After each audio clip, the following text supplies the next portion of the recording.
I know it's down here somewhere.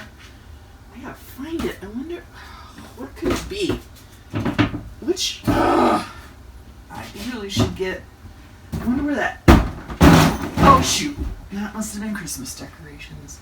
I wonder if, maybe, where could it be?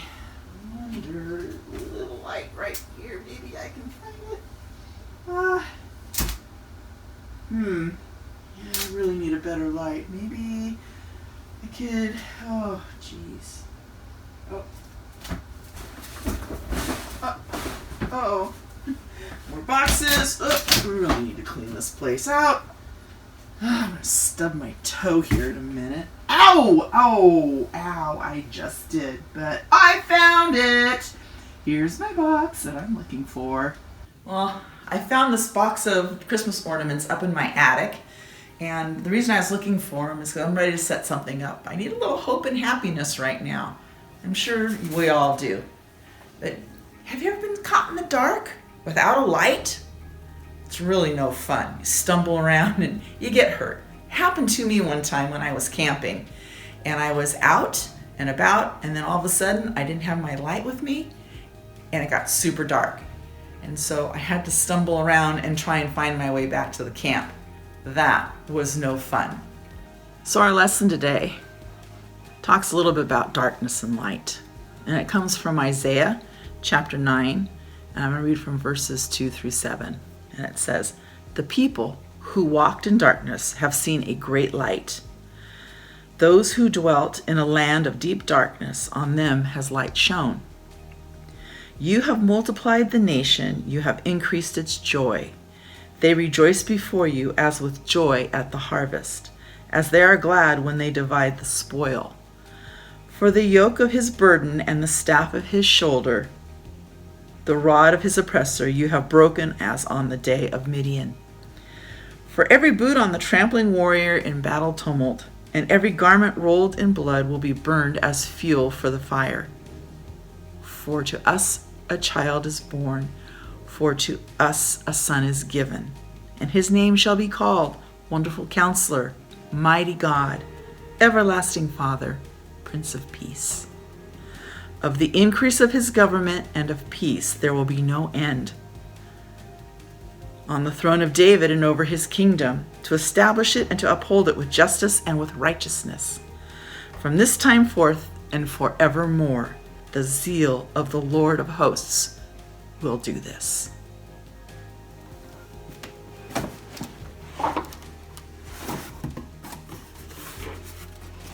So we know that in the book of Isaiah, Isaiah was a prophet, or someone who spoke for God. God would speak to him and then he would speak to the people.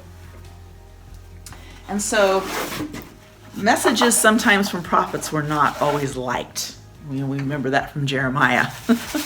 But God did use Isaiah to speak to his people.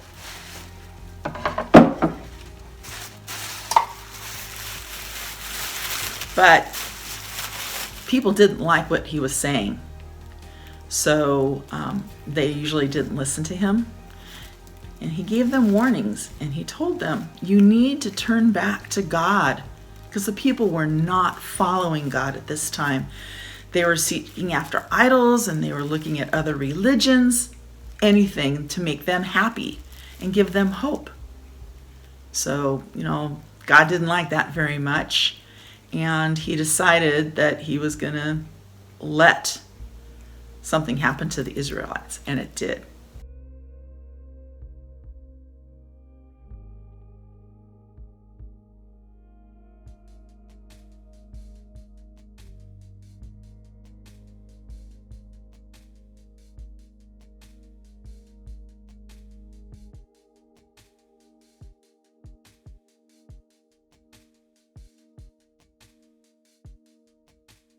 So King Nebuchadnezzar came and dragged the Israelites out of their land and into the kingdom of Babylon, where they were going to live for 70 years. Well, how old will you be in 70 years? Seems like a really long time. So this was very hard for the Israelites. And they didn't have God, and it must have felt really dark to them. They probably had felt hopelessness, despair, fear, and probably some uncertainty. We might have been feeling something like that too over the last few months. But we have God. And even in that darkness, there was a glimmer of hope for the Israelites. Remember in verses 2-5, and it says, the people walking in the darkness have seen a great light. On those living in the land of deep darkness, a light has dawned. What is this hope? It's a promise of a blessing, a hope for Israel, promise of a Messiah, one who would save them. And the government will be upon his shoulders, and his name shall be Wonderful Counselor, Mighty God, Everlasting Father, Prince of Peace. They could have hope in this darkness. It was a shining light, just a little bit of light for them. It's anticipation of something to come. And right now in our season, we are anticipating. And we know that hope. That hope is Jesus.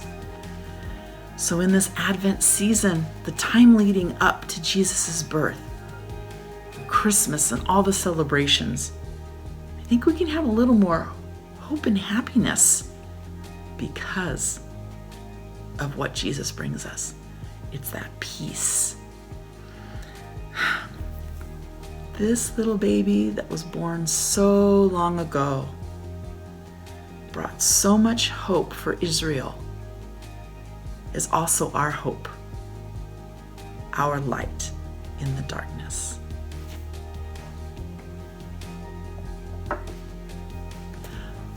I hope that you have a great Advent season, a time of anticipating the birth of Jesus.